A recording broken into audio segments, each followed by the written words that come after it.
Saat ini juga sudah bergabung Ketua Umum GNPF Ulama, Bapak Yusuf Martak dan juga pakar hukum, Profesor Muzakir. Kita ke Pak Yusuf Martak terlebih dahulu, tadi sudah mendengar penjelasan klarifikasi dari Ferdinand Huta Heian. Menurut Anda bagaimana? Apakah tetap harus diproses hukum atau seperti apa Pak Yusuf? Ya, pertama-tama begini, saya mengucapkan Assalamualaikum warahmatullahi wabarakatuh. Selamat sore para seluruh pemirsa. Saya cuman tadinya ingin memastikan itu apakah Ferdinand Huta Heian itu yang dulunya sering hadir di istimewa kita gitu ya. Dan sering hadir di acara 212. Yang seingat saya wajahnya sama gitu ya. Mudah-mudahan waktu dia datang beberapa kali tidak sedang berimajiner gitu ya. Nah, jadi begini, semua ini ada sebab akibat. Saudara Ferdinand ini sudah bukan sekali dua kali selalu menyampaikan ujaran-ujaran kebencian yang berakibat penghinaan, penistaan, dan mengolok pribadi-pribadi. Termasuk diri saya sendiri bukan sekali dua kali. Termasuk Habib Rizik, Habib Bahar, dan lain sebagainya. Nah, mungkin menurut saya hari ini dia benar-benar pada saat yang dia mungkin kena batunya dalam arti kata ya. Kenapa saya nyatakan demikian? Karena ujaran-ujaran yang dia sampaikan itu bahwa mengenai ujaran dia kali ini tidak terkait dengan konteks tertentu dan dilakukan dengan sengaja. Maka dapat dikenakan untuk ujaran kebencian yang sudah diatur dalam pasal 28 ayat 2 Undang-Undang ITE. Nah, ini berakibat, kenapa berakibat begini? Karena ada sabab. Ferdinand ini sering menghina para ulama, para tokoh-tokoh termasuk Habib Rizik, Habib Bahar, dan para habaib yang lain, dan para ulama yang lain. Kenapa saya harus mengkait-kaitkan ini? Jadi supaya saudara Ferdinand tidak semudah itu memutarbalikkan fakta. Di sini ada, tadi sudah dijelaskan oleh Mbak Tisa kalau tidak salah, di sini ada dua Allah yang dia sebut. Ya, Allah satu adalah Allahnya saya, Allahnya Habib Rizik, Allahnya Habib Bahar, Allahnya kadron seluruh dunia. Jadi jangan diputer-puter lagi. Kalau mau minta maaf, bukan minta maaf kepada pihak-pihak, tapi mintalah maaf kepada umat Islam seluruh dunia. Karena agama Islam itu yang mengandut adalah seluruh masyarakat yang ada di dunia. Memang benar Allah tidak perlu dibela, itu jelas. Tapi ya ayyuhalladzina amanu in tansurullah yansurkum wa yuthabbit aqdamakum. Jadi jelas, wahai orang-orang yang beriman, apabila engkau membela agama Allah, maka engkau akan dibela oleh Allah dan diangkat derajatmu, kedudukanmu. Jadi Allah memang tidak perlu dibela. Nah, di sini siapa yang dimaksud oleh Ferdinand? Ustadz, kalau tadi, Allah di sini dia maaf saya potong. Tadi Bang Ferdinand mengatakan bahwa, saya konfirmasi tadi ke Bang Ferdinand, Allahmu itu siapa, Allahku itu siapa. Dia menyebutkan bahwa Allahmu dan Allahku itu adalah Allahnya dia. Menurut dia begitu, Ustadz. Menurut Ustadz bagaimana dengan kalau statement seperti itu ditujukan ku dan mu itu adalah kepunyaannya dia, tidak menunjukkan kepada siapapun. Menurut Ustadz bagaimana? Bagaimana sekarang mau bilang ada Allah dua? Yang ada itu Allah bagi saya satu, Allah satu. Allah milik saya, Allah milik dia. Di sini jelas ada dua. Kalau Allahmu, mu itu siapa? Kan ternyata lemah harus dibela. Kalau aku sih Allahku luar biasa, maha segalanya. Dialah pembelaku. Nah, kalau di sini ada kata pembelaku berarti ada mu. Emunya bukan Ferdinand. Emunya adalah orang lain. Ya, di sini bedanya di sini karena ada kata-kata sedangkan Allahku ya istilahnya yang sebentar ya. Kalau aku sih Allahku luar biasa, itu cuitan dari Bang Ferdinand. Ya, di situ. Allahku dia bilang kan begitu. Nah, berarti kunya itu adalah Allahnya dia. Tapi kan posisinya seperti ini, Ustadz Yusuf. Sebentar, Ustadz Yusuf, posisinya kan Ferdinand tidak menyebutkan kelompok, agama, maupun individu tertentu dalam cuitannya. Iya, memang tidak menyebutkan, itu jelas. Tapi kalau sudah dibilang Allah, itu berarti siapa yang dimaksud? Apakah Allah tidak ada yang punya? Bukankah dia Tuhannya agama Islam? Kan sudah tidak perlu lagi dijelaskan. Jadi tidak perlu lagi kalau memang merasa salah, ya salah. Itu bukan dalam konteks mimpi. Bukan dalam konteks bicara sendiri seperti orang gila. Dia bicara di media sosial yang didengar oleh ratusan ribu pengikutnya. Oke, baik. Nah, bagaimana ujaran-ujaran kebencian dia yang lain? Apakah dia berimajinasi? Dia bicara sendiri. Baik.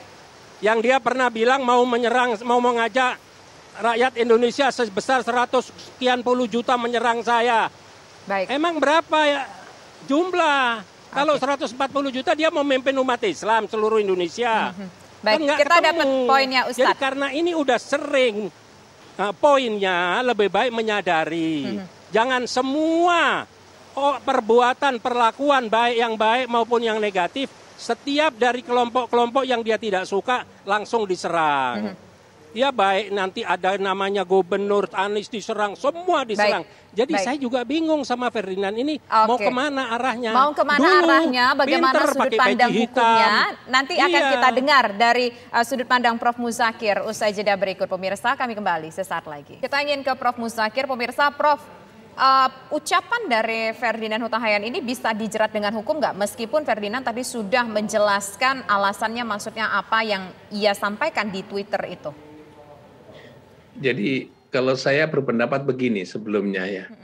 Jadi kalau sudah orang sering bermain medsos itu terus menggunakan suara hati atau dialog pribadi batin dia terus dipublikasi, itu saya kira sudah ngerti tujuannya untuk apa. Itu saya kira seharusnya Pak Ferdinand sudah mengerti lah gitu. Kalau tadi berapologi seolah-olah bahwa Allahmu itu ya dalam dirinya, Allahku dalam dirinya, tapi mu-nya itu diperlemah sementara atau dijelekan begitu bahasa kasarnya, lemah dan perlu dibantu dan sebagainya. Sementara Allahku itu adalah luar biasa, bisa membantu, bisa begini, bisa begini. Itu kalau itu dialog pribadi menurut saya kurang tepat ya ngomong begitu, malah justru dengan ngomong begitu ke publikasi dalam Facebooknya, terus kemudian dia ngomong penjelasannya seperti itu, semakin memberi keyakinan pada publik bahwa Pak Ferdinand ini punya maksud lain, bukan karena dialog pribadi, tapi itu lebih kepada mu-nya itu pada orang lain. Gitu. Nah pertanyaannya kalau mu-nya itu pada orang lain, itu yang disasar siapa? Kalau yang disasar adalah orang pengikut Allah, itu berarti dia bisa kena terjerat pasal 28 ayat 2, sebagaimana yang telah disebutkan tadi. Tapi kalau Allahnya mu-nya itu disasarkan pada tingkatannya atau pada sasaran Allahnya, berarti itu adalah Allah dalam konteks ini hanya satu di dalam dalam konteks di Indonesia, Allah itu adalah Tuhannya umat Islam. Jadi kalau Tuhannya umat Islam itu artinya disasar adalah Tuhannya orang Islam. Kalau Tuhannya orang Islam itu sasaran pasalnya adalah pasal 156 huruf A KUHP gitu. Jadi karena di situ tidak boleh namanya adalah menodai ajaran agama, dan salah satu ternodai ajaran agama kalau Allah imannya yang diimani oleh orang Islam itu dikatakan dia lemah, dia perlu dibantu, perlu ditolong dan sebagainya seperti itu. Padahal kalau kita baca ajarannya bahwa Allah itu punya sifat kesempurnaan, ada sifat wajib bagi Allah, ada 20 sifat wajib yang pernyataan Pak Ferdinand itu justru kontras, cenderung untuk menghina terhadap Tuhannya umat Islam begitu. Jadi saya kira itu intinya. Jadi kalau alasannya adalah pikiran pribadi dan sebagainya, saya mohon maaf, dalam bahasa komunikasi publik nggak seperti itu. Kalau komunikasi publik ya sebaiknya di kamar aja, nggak usah dibawa ke mana-mana gitu. Meskipun secara diksi Prof. Muzakir, penulisan penyebutan nama Tuhan di agamanya Bang Ferdinand, baik itu Kristen maupun Islam, penulisannya sama, tidak ada masalah sama sekali. Namun ia kan tidak menyebutkan objek tertentu, tidak menyebutkan agama Islam atau agama Kristen, itu tidak disebutkan dalam cuitan tersebut. Apakah tetap bisa diproses hukum, Prof. Muzakir? Nah, pertanyaannya begini, kalau saya menyebut Yesus itu siapa gitu? Ya, jadi pastilah Yesus itu Tuhannya saudara kita yang beragama Katolik, beragama Kristen gitu. Tapi kalau menyebut Allah Subhanahu wa taala siapa? Yaitu Tuhannya saudara kita yang beragama Islam. Kalau kita sebut yang lain lagi nanti ada Tuhan semuanya ada masing-masing. Jadi begitu labelisasi iman pada Tuhannya itu pastilah dia automatically agamanya begitu. Oke. Prof, tapi kan di umat Islam ada Allah, kemudian mungkin di kepercayaan yang dianut atau agama yang dianut oleh Bang Ferdinand juga ada Allah gitu. Itu kan kalau kita mendengar secara langsung kita bisa tahu mana yang Allah, mana yang Allah begitu ya Prof ya. Tapi kan kalau di tulisan bukankah agak sulit Prof membedakan mana yang Allah, mana yang Allah gitu. Meskipun tadi sudah disampaikan oleh Bang Ferdinand bahwa maksudnya adalah satu kesatuan begitu Prof. Itu nggak bisa. Katamu dengan katamu dengan ku itu kan berbeda. Kalau ku-nya mungkin Allah, mungkin ya. Saya nggak mendalami terlalu jauh itu. Ku-nya itu berarti Tuhannya dia. Kalau itu pakai Allah, diksinya adalah Allah. Tapi kalau mu-nya itu berarti orang lain yang bukan dia, gitu. Kalau orang lain yang bukan dia, itu artinya Allah itu adalah mestilah mu-nya itu pada Tuhannya orang Islam begitu. Prof Muzakir melihat dugaan sangkaan pasal yang bisa dikenakan kepada Ferdinand ini pasal apa? Karena sejauh ini laporan juga sudah mulai masuk, mengalir yang ditujukan untuk yang bersangkutan. Jadi tadi sudah saya sampaikan bahwa kalau itu yang disasar kelompok masyarakat yang mengikuti ajaran Allah atau bertuhan pada Allah, itu adalah kelompok masyarakat. Nah, kalau kelompok masyarakat itulah masuk di dalamnya salah satu di antaranya pasal 28 ayat 2 Undang-Undang ITE. Tapi kalau yang disasar itu adalah Allah dalam arti Tuhannya orang Islam, ya, karena mu itu dipandang sebagai orang Islam yang punya Tuhan mu, itu berarti adalah orang Islam, maka dia adalah masuk pasal 156 huruf A KUHP begitu. Oke, baik. Terima kasih Prof Muzakir, terima kasih juga Ustadz Yusuf Martak sudah berbincang bersama kami di petang hari ini. Selamat sore, assalamualaikum. Waalaikumsalam warahmatullahi wabarakatuh.